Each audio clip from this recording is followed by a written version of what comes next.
তিনজন ছেলে আমাকে জোর করে নদী তীরের ঝোপের ভিতরে নিয়ে গেল। একজন বলছে, আজ শালিকে দিয়ে শরীরের তৃষ্ণা মেটাবো, তারপর মুখে অ্যাসিড ঢেলে দেব। আমাকে রিজেক্ট করার ফল এখন হাড়ে হাড়ে টের পাবি। রূপের বেশি দেমাক, তাই না? আজ সব ধুলির স্বাদ করব, দেখি কে বাঁচায় তোকে। আমার নাম পারুল আহমেদ, এবার ফার্স্ট ইয়ারে পড়ছি। আমার বাবা এলাকার চেয়ারম্যান, নাম করিম আহমেদ। আমার বড় ভাই ফুপুর বাসায় থেকে মাস্টার কমপ্লিট করছে, নাম রাহুল আহমেদ। অতিরিক্ত রাগী টাইপের, কথায় কথায় রেগে যায়। ফুপু মেগাপোলিসে থাকেন, ওনার একটা মেয়ে আছে, নাম ফারিয়া খান। 2 বছর আগে ভাইয়ের সাথে বিয়ে ঠিক হয়েছে ফারিয়ার। দুজনেরই পড়াশোনা কমপ্লিট হলে বিয়ে হবে, তারপরেই ফারিয়া আমার ভাবি। 1 সপ্তাহ হলেও ফারিয়া গ্রামের বাড়িতে বেড়াতে এসেছে মেগাপোলিস থেকে, সাথে বড় ভাইও এসেছে। আজ সকালে বড় ভাইয়ের সাথে গ্রাম ঘুরতে বেরিয়েছে ফারিয়া। ওরা বাইকে করে গিয়েছে। রাস্তা দিয়ে হাসছে 2 বন্ধু, অরুণ ও অমিত। অরুণ কলেজের শিক্ষক, অমিত কিছুই করে না, পড়াশোনা মাত্র কমপ্লিট করেছে। তবে একটা রহস্যজনক ব্যাপার হলো, অমিত 20 বছর আগে হারিয়ে গিয়েছিল। এতদিন পর কোথা থেকে এসেছে কেউ জানে না। কেউ কিছু জিজ্ঞেস করলে শুধু একটা কথাই বলে, বলা যাবে না, যদি বলি তাহলে আমার ক্ষতি হবে। অমিত দেখতে হ্যান্ডসাম সুদর্শন যুবক, গায়ের রং ফর্সা। শুধু তাই নয়, অমিত ক্যারাটি জানে এবং খুব ভদ্র। সচরাচর এমন ছেলে হাজারের মাঝে একটাও পাওয়া যায় না। ওরা গল্প করতে করতে একসময় সেতুর কাছে এসে পৌঁছল। হঠাৎ একজন অন্ধ বৃদ্ধ বলল, কেউ কি এখানে আছো? আমাকে একটু রাস্তা পার করে দাও। অমিত বলল, আরে এটা রশিদ চাচা না, তুই এখানে দাঁড়া, আমি রাস্তা পার করে দিয়ে আসি। এই বলে অমিত এগিয়ে গেল। তারপর অন্ধ রশিদকে বলল, চাচা আমি আপনাকে পার করে দেই। এই বলে অমিত বৃদ্ধের হাত ধরে পার করে দিচ্ছে। রাস্তার মাঝখানে আসতেই হঠাৎ কোথা থেকে যেন একটা বাইকে এসে সামনে ব্রেক কষে দাঁড়ালো। ভাগ্যিস একটুর জন্য বেঁচে গেছে। যদি সাথে সাথে ব্রেক না কষত তাহলে এখন দুজনেই চাপা পড়ে মারা যেত। অমিত রশিদ চাচাকে সামলে নিয়ে বাইকের দিকে তাকালো। বাইক চালক পুরুষ নয়, একজন মেয়ে, আর তার পিছনে একজন পুরুষ বসে আছে। মেয়েটা খুব সুন্দরী। অমিত নিজেকে স্বাভাবিক করে বলল, এই যে ম্যাডাম, একটু দেখে গাড়ি চালান, আর একটু হলেই তো বাইকে চাপা দিয়ে দিচ্ছিলেন। তাই রাস্তাঘাটে সাবধানে গাড়ি চালাতে হয়। মেয়েটি অবাক হয়ে তাকিয়ে আছে অমিতের দিকে, কোনো কথা বলছে না। তার পরিবর্তে পিছনের ছেলেটা নেমে এসে বলল, তুই কে রে, জ্ঞান দিতে এসেছিস? আর কে বলেছিল বাইকের সামনে এসে মরতে? দোষ আমাদের না, আমরা ঠিকভাবেই গাড়ি চালাচ্ছিলাম, বরং তোরাই সামনে এসে পড়েছিস। যত সব, কোথা থেকে যে উঠে আসে কে জানে। আর তুই জানিস আমি কে? এভাবে দুজনের মাঝে অনেক কথা কাটাকাটি হলো। এক পর্যায়ে গিয়ে ছেলেটা কোমর থেকে পিস্তল বের করে। অমিত কৌশলে পিস্তলটা ছিনিয়ে নিয়ে বলে, যত সম্ভব দেখে এত ভদ্র করের ছেলে, মনে হয় এত অভদ্রভাবে কাজ করো কেন? ভালো হয়ে যাও। এই বলে পিস্তলটা ওর হাতে দিয়ে অরুণকে নিয়ে চলতে থাকে। মেয়েটা তখনও হাঁ করে তাকিয়ে আছে অমিতের দিকে। অরুণ বলল, কেন বাড়াবাড়ি করতে গেলি? তুই কি জানিস ওকে? ও হচ্ছে চেয়ারম্যানের ছেলে রাহুল, মানুষ হিসেবে ভালো না। ওরা রাহুল তোকে ছেড়ে কথা বলবে না। এখন দেখ সামনে কি কি হয়। অমিত বলল, যা হবার পরে দেখা যাবে, আমি অন্যায়কে প্রশ্রয় দেই না, সেটা তুই ভালো করেই জানিস। শোন না, একটা কথা বলার ছিল, ভাবছি কাল একটু নানার বাড়ি যাব, আমি আসছি পর্যন্ত এখনও যাইনি। অরুণ বলল, যা, তবে সাবধানে, তোর নানার বাড়ির গ্রামের আগের গ্রাম রাহুলদের, তাই একটু সাবধানে যাবি। সেদিনের মতো বিদায় নিয়ে যে যার বাড়ি চলে গেল। পরের দিন কথা অনুযায়ী অমিত নানাদের বাড়ি গেল। যাবার সময় রাহুল দেখেছিল অমিতকে, কিন্তু কিছু বলেনি। অপেক্ষায় আছে আসার সময় শায়েস্তা করবে বলে। যেমন ভাবা তেমন কাজ। 5 দিন থেকে অমিত বাড়িতে ফেরার সময় রাহুল তার বন্ধু বান্ধব নিয়ে অপেক্ষায় ছিল। দুপুরের দিকে অমিত ওদের গ্রামের ওপর দিয়ে যাচ্ছিল। হঠাৎ এমন সময় 4-5টা ছেলে অমিতকে ঘিরে ধরল। অমিতও কম যায় না, ছেলেগুলোকে আচ্ছা করে পিটাই করল। হঠাৎ রাহুল পিস্তল বার করে, সেটাও কৌশল করে ছিনিয়ে নেয়। তারপর রাহুলের হাত লক্ষ্য করে একটা গুলি করে। ওদের মারামারির সময় রাস্তা দিয়ে যাওয়া সব লোক দাঁড়িয়ে দেখছে। তাদের মাঝে কখন যে চেয়ারম্যান করিম আহমেদ এসে দাঁড়িয়েছে সেটা কেউ লক্ষ্য করেনি। সাথে ফারিয়াও ছিল। সবাই অবাক হলো অমিতের ফাইটিং দেখে। একাই 5 জন ছেলেকে শায়েস্তা করল। চেয়ারম্যান শুধু দেখে গেল, কিন্তু এগিয়ে গিয়ে ছেলেকে ধরল না। অমিত পিস্তল রাহুলের হাতে দিয়ে বলল, আমি ইচ্ছে করলে পুলিশ ডেকে তোমাকে হাজতে পাঠাতে পারি, কিন্তু আমি সেটা করব না, তাই বলছি ভালো হয়ে যাও। এই বলে চলে গেল। অমিত চলে যাওয়ার পর চেয়ারম্যান সাহেব এগিয়ে এসে ছেলেকে খুব বকা দেয়। তারপর হাসপাতালে নিয়ে যায়। 5 বন্ধুকে ভর্তি করানো হয় হাসপাতালে। বাড়িতে ফিরে অমিত মায়ের প্রশ্নের মুখোমুখি হতে হলো। সারা শরীরে মাটি লেগে আছে দেখে রীনা দেবী ছেলেকে বলল, কিরে তোর শরীরে এত মাটি কেন? অমিত মিথ্যে বলা একদম পছন্দ করে না, তাই মাকে সত্যিটাই বলতে হলো। সব শুনে রীনা দেবী খুব চিন্তায় পড়ে গেলেন, কারণ তিনি জানেন চেয়ারম্যান লোক ভালো না। ছেলেকে সাবধানে থাকিস বলে ফ্রেশ হয়ে আসতে বলল। অমিত নিজের রুমে গিয়ে পকেটে হাত দিয়ে দেখে মোবাইল নেই। মনে মনে ভাবছে হয়তো মারামারি করার সময় ওখানেই পড়ে গেছে। অমিতের আন্দাজটাই ঠিক। মারামারি করার সময় ফোনটা যখন পড়ে যায় সেদিকে কারো লক্ষ্য না থাকলেও ফারিয়ার ছিল, তাই সে সবার চোখের আড়ালে গিয়ে ফোনটা উঠিয়ে নেয়।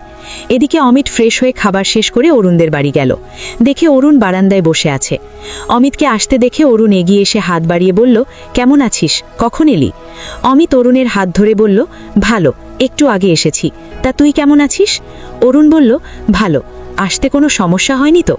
অমিত বলল, হয়েছে, সব বলবো, চল আগে জলাশয়ের পাড়ে গিয়ে বসি। তারপর দুই বন্ধু জলাশয়ের পাড়ে গিয়ে বসে। অমিত বলতে আরম্ভ করল, কি কি হয়েছে আসার সময়। সব শুনে অবাক হয়ে বলল, তোর তো সাহস কম না? চেয়ারম্যানের এলাকায় গিয়ে চেয়ারম্যানের ছেলেকে মেরেছিস? বাপরে, তোর সাহস আছে বলতে হবে। অমিত বলল, বাদ দে এসব কথা, তোর ফোনটা দে, আমার ফোনে কল করে দেখি কেউ ধরে কিনা। অরুণ ফোনটা দিল। ওইদিকে আমি কলেজ থেকে ফিরে ফারিয়ার থেকে সব শুনে রীতিমতো রেগে গেলাম। আমার ভাইকে মেরেছে, আমার বাবার চেয়ারম্যান নিশ্চয়ই সেটাও জানে। বাবা সব কিছু দেখেও কিছু বলল না কেন? না, এত বড় অপমান মেনে নেওয়া যায় না, আমি এর শেষ দেখে ছাড়ব। ফারিয়া ফোনটা বের করে আমাকে দেখিয়ে বলল, এটা ওই ছেলেটার ফোন, মারামারির সময় পড়ে গেছে তাই আমি নিয়ে এসেছি। আমি ফোনটা এক প্রকার ছিনিয়ে নিলাম। তারপর বললাম, এই ফোনটার জন্য নিশ্চয়ই আসবে, তখন ওকে শায়েস্তা করব। এমন সময় ফোনটা বেজে উঠল। আমি রিসিভ করলাম না। আবার ফোন আসতেই রিসিভ করি। আমি কিছু বলার আগে ওই প্রান্ত থেকে বলল, হ্যালো, শুনছেন? আপনার হাতের ফোনটা আমার, আসলে আজ দুপুরে হারিয়ে গেছে, যদি দেন তাহলে আমি নিতে আসতে পারি। আমি বললাম, অবশ্যই, আপনি চলে আসুন চেয়ারম্যান বাড়িতে, আমি চেয়ারম্যানের মেয়ে পারুল বলছি। আপনি কি ফোনটা নিতে আজ আসবেন? অমিত বলল, আপনার যদি সমস্যা না হয় তাহলে আজ আসতে পারি। আমি বললাম, কোনো সমস্যা নেই, আপনি বিকেলের দিকে আসুন। ঠিক আছে বলে ফোন কেটে দিল অমিত। অরুণ বলল, কি রে, কার সাথে কথা বললে? অমিত বলল, চেয়ারম্যানের মেয়ে পারুল, ফোনটা ওদের বাড়ির কেউ পেয়েছে, বলছে আজ বিকেলে যে নিতে আসতে। আমার নাম শুনে অরুণের চোখ চকচক করে উঠল, কারণ সেই হাই স্কুল থেকে আমাকে ভালোবাসে। এখন বর্তমান সে কলেজ টিচার, কিন্তু এখনো পর্যন্ত আমাকে ভালোবাসে কথাটা বলতে পারেনি। বর্তমান অরুণ আমার স্যার। হতবাক হয়ে বলল, তুই কি পাগল হলি? ওই বাড়িতে গেলে তো তোকে ছেড়ে দেবে। চেয়ারম্যানের ছেলেকে মেরেছিস তুই, আমার মনে হয় আজ না গিয়ে কাল চল। অমিত বলল, তুই এত ভীত কেন রে? গেলে আজই যাব, কারণ আমি কথা দিয়েছি আজ যাব বলে। এখন তুই যাবি কিনা বল, নয়তো আমি একা যাব। অরুণের ইচ্ছা হলো না অমিতকে একা ছাড়তে, তাই দুই বন্ধু রওনা দিল। বিকেলের দিকে চেয়ারম্যানের বাড়িতে পৌঁছল। কাজের ছেলে এসে ওদেরকে ড্রয়িং রুমে বসালো। কিছুক্ষণ পর আমি আর ফারিয়া ড্রয়িং রুমে প্রবেশ করি। আমাদের দুজনকে দেখে ওরা দুজন দাঁড়িয়ে গেল। অরুণ স্যারকে দেখে আমি একটু অবাক হলাম। আমি বললাম, আসসালামু আলাইকুম স্যার, আপনি এখানে হঠাৎ? অরুণ আমার চোখে চোখ রেখে বলল, আমি অমিতের সাথে এসেছি, আসলে অমিত আমার বেস্ট ফ্রেন্ড। আমি বললাম, আপনারা দাঁড়িয়ে কেন, বসুন। অমিত বলল, বসার সময় নেই, সন্ধে হয়ে যাচ্ছে, দয়া করে ফোনটা দিলে আমরা যেতে পারি। আমি বললাম, সে কি, কিছু না খেয়ে চলে যাবেন? অমিত বলল, অন্য একদিন এসে না হয় খাবো, আজ হাতে সময় নেই। আমি রসিকতা করে বললাম, ভয় পাচ্ছেন? ভয় পাওয়ার কিছুই নেই, বাসায় কেউ নেই, বাবা আর বড় ভাইয়া এখনো হাসপাতাল থেকে ফেরেনি। অমিত বলল, দেখুন, আমি যদি ভয় পেতাম তাহলে ফোন নিতে আসতাম না। আমি লক্ষ্য করলাম ফারিয়া এক পলকে তাকিয়ে আছে অমিতের দিকে, আর অমিত তাকিয়ে আছে আমার দিকে। তার সাথে পাল্লা দিয়ে অরুণ স্যারও তাকিয়ে আছে আমার দিকে। তারপর কিছুক্ষণ কথা বলার পর ফোন নিয়ে চলে গেল। রাস্তায় এখন দুই বন্ধু হাসছে। অরুণ প্রথম বলল, তুই একটা জিনিস লক্ষ্য করেছিস? অমিত বলল, হ্যাঁ, লক্ষ্য করেছি। ফারিয়া আমার দিকে অপলক দৃষ্টিতে তাকিয়েছিল, কিন্তু কোনো লাভ নেই। অরুণ বলল, কেন, ওকে কি তোর পছন্দ হয়নি? অমিত বলল, পছন্দ না হওয়ার কিছুই নেই, ওকে আমার প্রথম দেখাতেই পছন্দ হয়েছিল, কিন্তু সমস্যা একটা, রাহুলের সাথে ওর বিয়ে ঠিক হয়ে আছে। তাহলে বল, কিভাবে ওকে ভালোবাসি? অরুণ একটু গম্ভীর হয়ে বলল, আচ্ছা, তুই ওইভাবে পারুলের দিকে তাকিয়েছিলি কেন? অমিত বলল, পারুল মেয়েটা খুবই সুন্দরী, ওর সৌন্দর্যের তুলনা হয় না। ফারিয়ার যখন বিয়ে ঠিক হয়ে গেছে, তাই দেখছিলাম পারুলকে ঘায়েল করতে পারি কিনা। অমিতের মুখে কথা শুনে অরুণ চুপসে গেল। সেকেন্ডের মধ্যে মুখটা কালো হয়ে গেল। অমিত বলল, কি রে, মুখ কালো করে আছিস কেন? অরুণ বলল, কিছু না। অমিত বলল, দেখ, তুই আর কারো চোখে ধুলো দিলেও আমাকে পারবি না।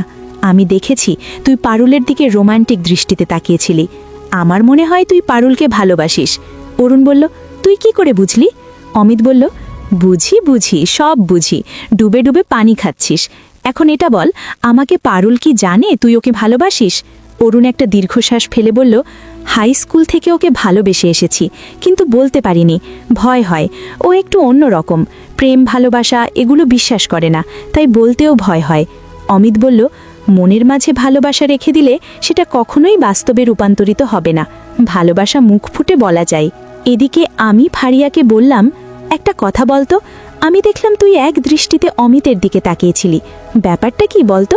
ফারিয়া বলল, কই কিছু না তো, আরে এমনি তাকিয়েছিলাম।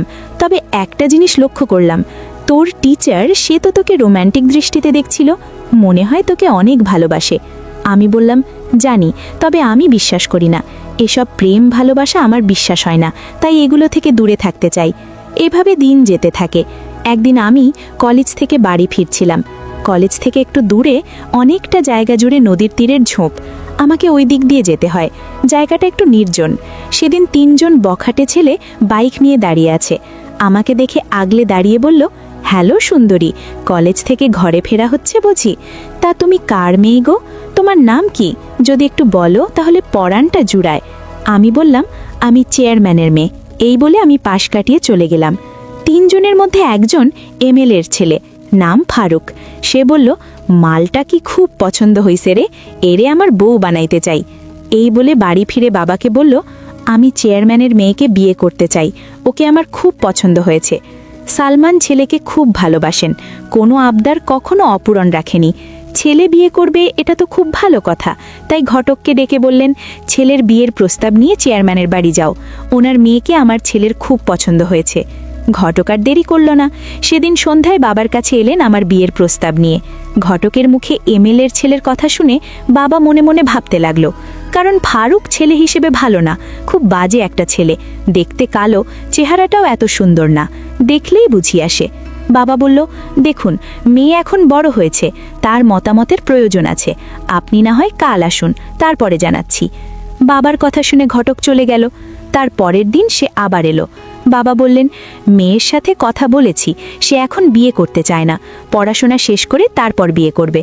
এখন মেয়ের বিরুদ্ধে তো যেতে পারছি না। এ কথা শুনে ঘটক চলে গেল। এমএলএর কাছে গিয়ে সব কথা খুলে বলেন। তখন ফারুক সেখানেই ছিল। সব শুনে ফারুক মনে মনে খুব ক্ষুণ্ণ হলো, আমার উপরে প্রতিশোধ নেবে পণ করল। আমি এসব সম্বন্ধে কিছুই জানি না, বাবা আমাকে কিছুই বলেনি, বাবা নিজে থেকে রিজেক্ট করে দিয়েছে। তিনি জানেন ফারুক কেমন ছেলে। এদিকে ফারিয়া মেগাপলিস চলে গেছে, কিন্তু মনে শান্তি নেই। কি করে থাকবে তার মনে শান্তি? তার মন তো অমিতের কাছে রেখে গেছে। ভাইয়া কিছুটা আন্দাজ করতে পারল ব্যাপারটা, তাই ফারিয়ার সাথে তার কথা কাটাকাটি হয় অমিতকে নিয়ে। তারপর রাগ করে ওদের বাসা থেকে বন্ধুর বাসায় গিয়ে ওঠে। 2-4 দিন চেষ্টা করলো অমিতকে ভুলে থাকার জন্য, কিন্তু পারছে না। একদিন রাত 10টার পর অমিতকে ফোন দিল। অমিত তখন নিজের রুমেই ছিল, একটা হিস্ট্রি লিখছিল। হঠাৎ ফোনের রিং হতেই দেখে অজানা নাম্বার, তাই রিসিভ করেনি। কয়েকবার রিং হওয়ার পর অমিত ফোন রিসিভ করলো। ফোনটা রিসিভ হতেই ফারিয়া বলল, হ্যালো, কেমন আছেন? অমিত বলল, ভালো, এতদিন পর বুঝি মনে পড়ল? ফারিয়া বলল, আপনি আমাকে চিনতে পেরেছেন? অমিত বলল, তোমার কণ্ঠস্বর কি করে ভুলি, দেরি করে হলেও যে তুমি আমাকে ফোন করেছো সেজন্য তোমাকে অসংখ্য ধন্যবাদ। আমি জানতাম তুমি ফোন করবে, আমার নাম্বারটা কোথায় পেলে? ফারিয়া বলল, যখন আপনার ফোনটা আমার কাছে ছিল তখন গোপনে নিয়েছি, আপনার সাথে কথা বলে অনেকটা শান্তি পাচ্ছি। অমিত বলল, তুমি কিন্তু ভুল করছো, অলরেডি তোমার বিয়ে ঠিক হয়ে গেছে, শুধু শুধু আগুন নিয়ে খেলা করো না। ফারিয়া আমার কথা শুনে কান্না জড়িত গলায় বলল, ভালোবাসা কি অন্যায়? অমিত বলল, না, ভালোবাসা পবিত্র, ভালোবাসা আছে বলে দুনিয়াটা বেঁচে আছে। ফারিয়া বলল, সত্যি বলছি, আমি কখন যে আপনাকে ভালোবেসে ফেলেছি আমি নিজেও জানি না। আপনি আমাকে ভালোবাসেন? অমিত বলল, হ্যাঁ বাসি, সেই প্রথম দেখাতেই তুমি আমার মন কেড়েছ, কিন্তু যখন শুনেছি তোমার বিয়ে ঠিক হয়ে গেছে তখন থেকে নিজেকে সামলিয়ে নেওয়ার চেষ্টা করছি। ফারিয়া বলল, পেরেছেন নিজেকে গুটিয়ে নিতে? অমিত বলল, কোথায় আর পারলাম, গুটিয়ে নেওয়ার আগেই তো তুমি আবার হানা দিলে। ফারিয়া বলল, আমি কিন্তু আপনাকে ছাড়া অন্য কাউকে বিয়ে করব না। অমিত বলল, এটা তোমার আবেগ, ভালোবাসার মোহ যখন কেটে যাবে তখন তুমি আমাকে ভুলে যাবে। ফারিয়া আবার কান্নায় ভেঙে পড়ল। অমিত বলল, আরে তুমি কান্না করছো কেন? প্লিজ এভাবে কেঁদো না, তুমি কান্না করলে আমার কষ্ট হয়। ঠিক আছে, আমি আর কখনো বলবো না, কথা দিচ্ছি। I love you. আমিও তোমাকে খুব ভালোবাসি। ফারিয়া কান্না জড়িত গলায় বলল, আই লাভ ইউ টু। আমিও তোমাকে অনেক ভালোবাসি, তবে দূরে নয়, তোমাকে আরও কাছে পেতে চাই। কবে আসবে মেগা পুলিশ? ভালোবাসার আবেগে কখন যে একে অপরকে তুমি বলে সম্বোধন করেছে টের পেল না। অমিত বলল, তোমার মা বাবা কি রাজি হবে? যদি হয় তাহলে আগামী সপ্তাহে মা বাবাকে নিয়ে যেতে পারি। এ কথা শুনে ফারিয়া খুব খুশি হয়ে বলল, সত্যি তুমি তোমার মা বাবাকে নিয়ে আসবে? অমিত বলল, অবশ্যই। এভাবে আরও কিছুক্ষণ কথা বলে অমিত ফোন কেটে দিল। তারপর থেকে শুরু হলো তাদের প্রেমের গল্প। এসবের কিছুই আমি জানি না। অনেকদিন কলেজ বন্ধ থাকার পর আজ আমি কলেজে গেলাম। কলেজ ছুটির পর বাসায় ফিরছিলাম। নদী তীরের ঝোপের ধারে আসতে হঠাৎ 3টে ছেলে ঝোপের পিছন থেকে বেরিয়ে এসে ঘিরে ধরে। চিনতে আর বাকি রইল না ওরা কারা। এমএলএর ছেলে বলল, শালি ভালোই চেয়েছিলাম বিয়ে করতে, আমাকে বিয়ে না করে রিজেক্ট করে দিলি? কিসের অভাব আছে আমার বল? সুন্দরের দেমাগ তাই না? আজ সব ধুলেই মিশিয়ে দেব, তারপর মুখে অ্যাসিড ঢেলে দেব, দেখি এখন তোকে কে বাঁচায়। তারপরে 3 বন্ধু মিলে আমাকে জোর করে ঝোপের পিছনে নিয়ে যায়। জনমানবহীন রাস্তা, কোথাও কেউ নেই আমাকে সাহায্য করার মতো। তারপরেও আমি বাঁচাও বাঁচাও বলে চিৎকার করে যাচ্ছি। ওরা 3 জন আমার উপরে ঝাঁপিয়ে পড়ল, আর আমি নিজেকে বাঁচানোর জন্য প্রাণপণ যুদ্ধ করে যাচ্ছি। অমিতের ভাগ্য ভালো, তাই সেদিন জয়েন্ট লেটার নিয়ে বাড়ি ফিরছিল ওই রাস্তা দিয়ে। হঠাৎ মেয়েলি কণ্ঠে চিৎকার শুনে থমকে দাঁড়ালো। আন্দাজ করার চেষ্টা করল কোথা থেকে আওয়াজটা আসছে। কয়েক সেকেন্ডের মধ্যে অনুমান করে ছুটে গেল। গিয়ে দেখে 3টে ছেলে একটা মেয়ের সাথে ধস্তাধস্তি করছে। দেরি না করে ছেলেগুলোর কলার ধরে পিছনে টেনে জোরে কিক মারা শুরু করে। তাতে করে ছেলেগুলো এদিক সেদিক ছিটকে পড়তে থাকে। এরপর আমার দিকে তাকিয়ে অন্যদিকে মুখ করে নিল। ততক্ষণে ছেলেগুলো আমার কামিজের জায়গায় জায়গায় ছিঁড়ে ফেলেছে। আমার এই রকম অবস্থা দেখে অন্যদিকে মুখ ফিরিয়ে গায়ের পাঞ্জাবিটা খুলে দিয়ে পড়তে বলল। আমি আর কিছু চিন্তা না করে তৎক্ষণাৎ পাঞ্জাবিটা পরে নিলাম। তারপর ছেলেগুলোকে আচ্ছা মতো ধোলাই করল। কারো হাত কারো পা ভেঙেছে। এরপর আমাকে উদ্দেশ্য করে বলল, আপনার কোথাও লাগেনি তো? লজ্জায় মাথা নিচু হয়ে আছে, চোখ দিয়ে জল পড়ছে। মুখে কিছু বলার শক্তি পর্যন্ত নেই আমার, তাই মাথা নেড়ে না সম্মতি জানাই। অমিত বলল, চলুন আপনাকে বাড়ি পৌঁছে দেই। কিছুক্ষণের মধ্যে বাড়ি এসেই মাকে জড়িয়ে ধরে কান্নায় ভেঙে পড়লাম। আমার শরীরের অবস্থা দেখে মা অনুমান করতে পারল আমার সাথে কি হয়েছে। তারপর আমি শান্ত হয়ে মাকে সব খুলে বললাম। মা অমিতকে অনেক শুকরিয়া জানালো। আমি বললাম, আজ যদি আপনি সময় মতো না আসতেন, জানি না আজ আমার কি হতো। আপনাকে ধন্যবাদ জানিয়ে ছোট করব না, এই বলে ওর পাঞ্জাবিটা দিলাম। অমিত পাঞ্জাবিটা হাতে নিয়ে বলল, দেখুন আমি মানুষ হিসাবে কর্তব্য পালন করেছি, এর চেয়ে বেশি কিছু না। আল্লাহর কাছে শুকরিয়া আদায় করুন, তিনি সব কিছুর মালিক। তিনি চেয়েছেন দেখে আমি ওখানে গিয়ে পৌঁছেছি। তারপর অমিত বিদায় নিয়ে চলে গেল। মনে মনে ভাবলাম, যাকে শায়েস্তা করব ভেবেছি, আজ তার কারণে আমি পুনর্জন্ম পেলাম। মনে মনে অমিতকে ভালোবাসতে শুরু করলাম, কারণ আমাকে বাঁচানোর সময় আমার শরীরের অনেক অংশ দেখে ফেলেছে। তাই রাতে ফোন করে ফারিয়াকে সব শোনালাম। সব শুনে ফারিয়া অবাক হয়ে গেল। এটাও বললাম আমি অমিতকে ভালোবাসি। জানি না এই কথা শুনে ফারিয়া কেমন চুপসে গেল। বেশিক্ষণ আর কথা বলল না, ফোন কেটে দিল। তারপরের দিন আমি অমিতকে ফোন দিয়ে সবকিছু বলি। সব শুনে অমিত বলল, দেখুন আমার সৌভাগ্য হতো আমি যদি আপনাকে ভালোবাসতে পারতাম। আপনি আমার জীবনে আসার আগে একজন আমাকে দখল করে নিয়েছে। আমরা একে অপরকে খুব ভালোবাসি, তাই আমি আপনার ভালোবাসা গ্রহণ করতে পারছি না, মাফ করবেন আমাকে। আমরা ভালোবাসায় আবদ্ধ হতে না পারলে কি হয়েছে, আমাদের সম্পর্কটা অন্যভাবেও রাখতে পারি, ভাই বোনের সম্পর্কে। একটা কথা বলছি, মাইন্ড করবেন না। আমার বন্ধু অরুণ আপনাকে অনেক ভালোবাসে, কিন্তু ভয় করে বলতে পারছে না। অরুণ ছেলে হিসাবে ভালো, সে আপনাকে অনেক ভালো রাখবে। এই বলে আমাকে কিছু বলতে না দিয়ে ফোন কেটে দিল। 2 দিন পর আমি কলেজে গেলাম। আসার সময় দেখি অরুণ কলেজের বাইরে দাঁড়িয়ে আমার দিকে তাকিয়ে আছে। কাছে গিয়ে বললাম, কি ব্যাপার, এখানে দাঁড়িয়ে আছেন কেন? অরুণ মাথা নিচু করে বলল, না এমনি। আমি বললাম, বাড়ি যাবেন না? অরুণ বলল, হ্যাঁ যাব। আমি বললাম, আমার সাথে চলুন, কথা বলতে বলতে যাওয়া যাবে। আমার মুখে কথা শুনে অরুণ যেন আকাশের চাঁদ হাতে পেল। তারপর আমরা একসাথে বাড়ির দিকে রওনা দিলাম। রাস্তায় যেতে যেতে একে অপরের সাথে কথা বলছি। হঠাৎ আমি প্রশ্ন করলাম, আপনি কি আমাকে ভালোবাসেন? দেখুন, লুকানোর চেষ্টা করবেন না। আমি জানি সেই হাই স্কুল থেকে আপনি আমাকে চোখে চোখে রাখেন। ভালো না বাসলে কেউ এতটা খেয়াল রাখে না। অরুণ আমতা আমতা করে বলল, হ্যাঁ, এটা সত্যি, আমি তোমাকে ভালোবাসি, কিন্তু বলতে সাহস পাইনি, কারণ তুমি প্রেম ভালোবাসায় বিশ্বাস করো না। যদি ফিরিয়ে দাও তাই। অরুণের কথা আমি শেষ করতে দিলাম না। ছুটে গিয়ে ওকে জড়িয়ে ধরি। কান্না জড়িত গলায় বলি, কেন এতদিন বলেননি কেন? আরও আগে যদি বলতেন তাহলে প্রেমের সুখটা আগে থেকেই পেতাম। সত্যি নিজেকে খুব ভাগ্যবান মনে করলো আজ। নিজের অজান্তেই আমাকে জড়িয়ে ধরে। সেই থেকে শুরু হলো আমাদের ভালোবাসা। মা বাবার সম্মতিতে বিয়ে হলো। ওইদিকে ফারিয়ার পছন্দের ছেলে অমিতের সাথে বিয়ে হলো ফারিয়ার। কারোর কোনো আপত্তি ছিল না।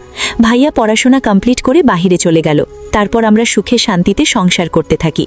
জীবন চলার পথে অনেক বাধা বিপত্তি আসে, সব পেরিয়ে ভালোবাসা এগিয়ে যায়। এরই নাম ভালোবাসা। আজকের গল্প এখানেই সমাপ্ত।